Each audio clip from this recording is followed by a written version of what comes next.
पाहेचा पेणा वाट बंधा, आजीची होई जे सावधा, जीवून निगता ओखदा, धाविजे जेवी। यदि यह पता लग जाए कि कल के मुकाम के प्रवास में रास्ते में ही कोई बाधा आने की संभावना है, तो आज ही सावधान हो जाना चाहिए। प्राण निकलने से पहले ही औषधि के लिए वैद्य के पास दौड़कर जाना चाहिए। एरवी ऐसे केवी घडे, जो जळत्या घरी सापडे, तो मग न पवाडे कुहा खण।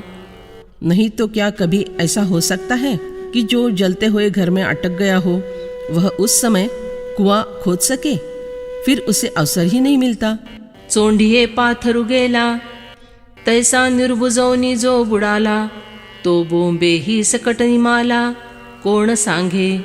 जिस प्रकार गहरे जल में पत्थर पड़ता है, उसी तरह जो असमंजस में उस पानी में पड़ जाए, तो वह मैं डूब रहा हूँ, मुझे बचाओ, ऐसी पुकार के साथ डूब जाता है। अब यह बात कौन बतलाएगा कि वह इस प्रकार डूबकर मर गया? म्हणोनी समर्थे सिवैर, जया पडे हाड खाईर, तो जैसा आठ ही प्रहर, परजोनी असे।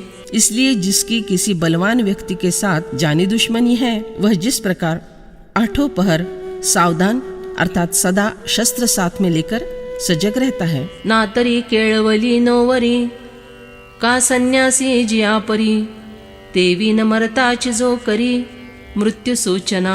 जिसकी सगाई हो गई है, वह कन्या अपने मायके में रहते हुए भी ससुराल का विचार करके रखती है, अथवा सन्यासी संन्यास धारण करने के पहले ही मन से सर्वसंग परित्याग करता है।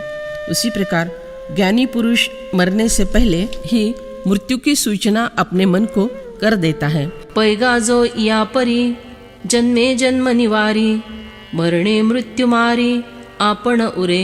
अरे देखो, जो पुरुष इस प्रकार अपने इसी जन्म से आगे फिर से जन्म लेना समाप्त कर देता है, मृत्यु से मृत्यु को मार डालता है, स्वयं जन्म मरण रहित ऐसे केवल सच्चिदानंद आत्म रूप से बचा रहता है। ते या घरी ज्ञानाचे साकडे नाही साचे, जे या जन्म मृत्यूचे हृदयी शल्य। जिसके अंतःकरण में जन्म मृत्यु रूपी शल्य सदा चुभते रहता है, उसके पास सच में ज्ञान की कभी कोई कमी नहीं रहती। तियाची परी जरा न टेकता शरीरा, तारुण्याचे या भरा माझी देखे। उसी प्रकार जब तक शरीर की वृद्धावस्था आई नहीं है, तब तक अर्थात यौवनावस्था में ही उसके आगे आने की आहट सुन लेता है। म्हणे आजीच्या अवसरी, पुष्टी जे हे आहे शरीरी, ते पाहे होईल काचरी, वाळली जैसी। वह स्वयं अपने मन में यह कहता है कि आज इस समय मेरे शरीर में जो तारुण्य की पुष्टि दिखाई देती है, वह कल सूखी हुई सब्जी की कचरी की भांति हो जाएगी।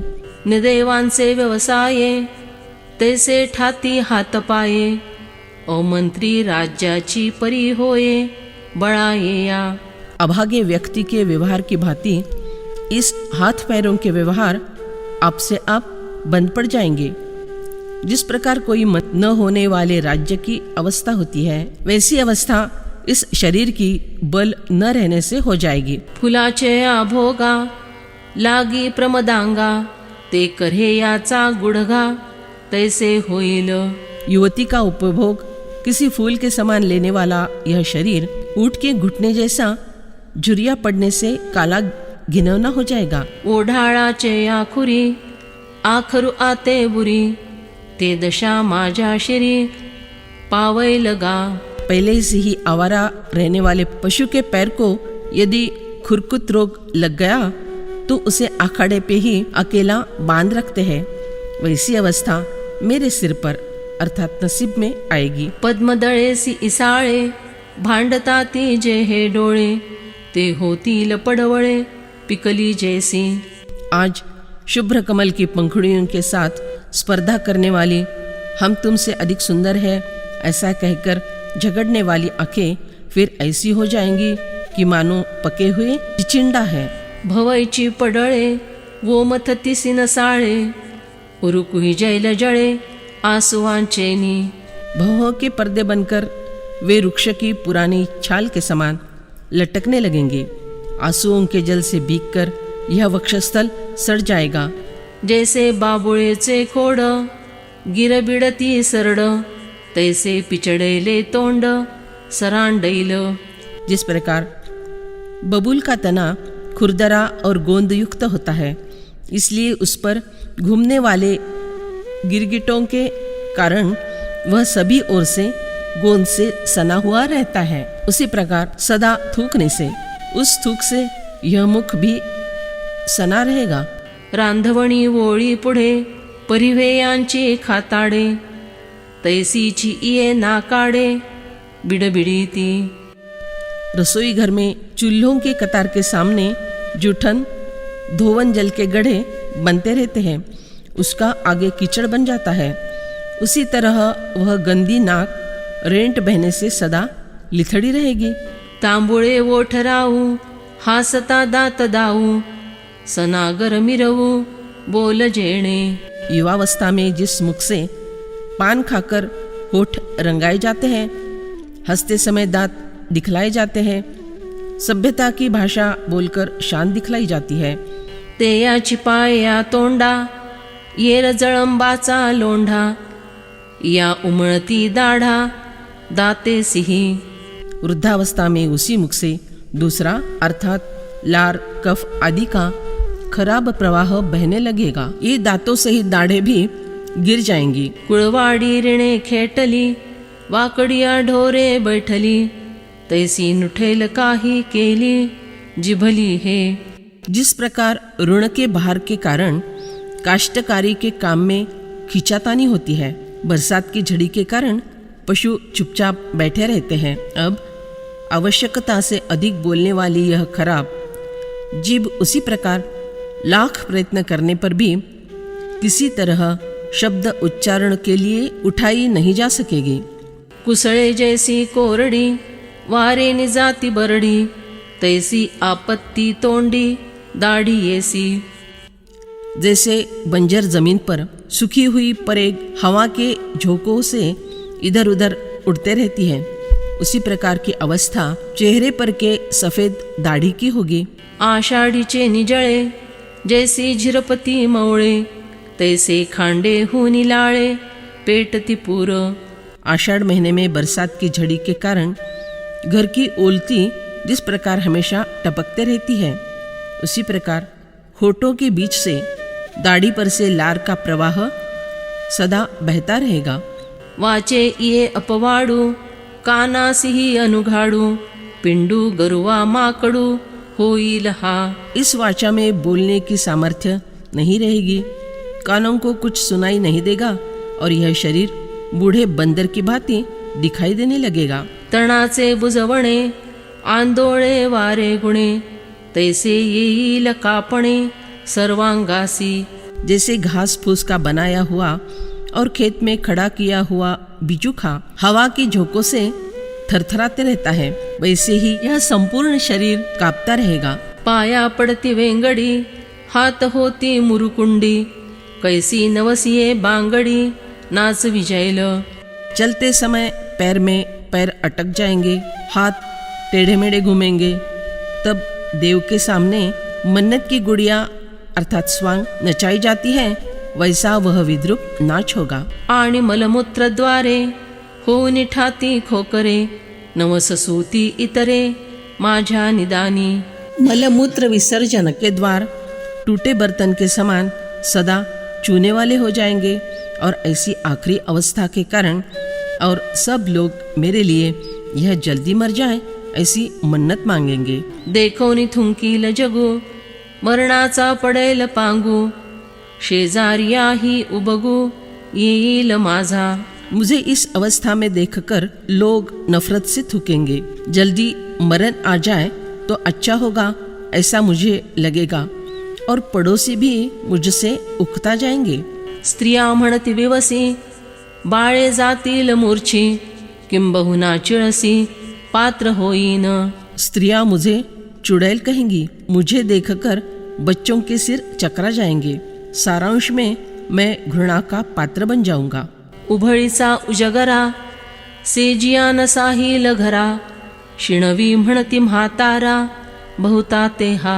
खांसी की ढास लग जाएगी तब बिछौने पर साथ सोने वाली पत्नी भी वह सहन नहीं करेगी। बाकी सारे लोग कहेंगे यह बूढ़ा बहुत लोगों को सता रहा है। ऐसी वृद्धाप्याची सूचणी आपणे या तरुणपणी, देखो देखो मनी आणि मग विटे।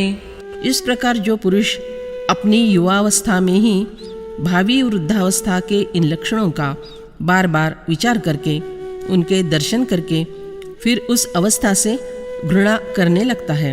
म्हणे ऐसे वार्धिक्य येईल, थिते तारुण्यपण जाईल, मग मज काही उरैल हिता लागी।